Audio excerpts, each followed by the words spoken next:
Hey Lila, it's Felix. I'm editing your bibliography. Um, this obviously was good. Oh, sorry. Straight on. And then I went into your summary. I liked the delivery, it was pretty good.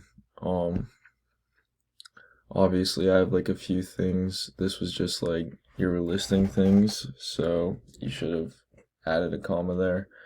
And then the better form or use of this word would have been by instead of from.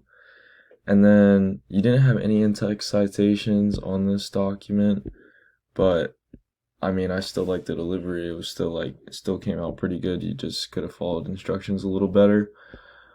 Okay. And then on this paragraph, obviously still no in-text citations. You did mention that it was published by the British Medical Journal, which was good, but you should have included like, the author's name and the page number that you were on. And then risked right here should have just been risk. And then COVID and complications didn't need to include being. It could have just been COVID complications 127. All right, and then on the reflection, I mean, it was still good.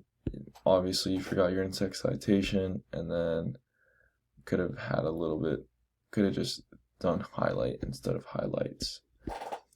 All right, so then for the rubric, your writing style was organized, was effortless for me to read as a reader. So I gave you the 20 points. And then writing style, like you had a few grammatical errors. So I gave you a 10.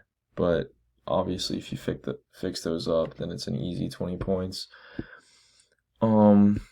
You addressed all the prompts, and I just didn't include the in-text citation thing, so I just still gave you the 20 points, and then I don't believe these apply to this situation.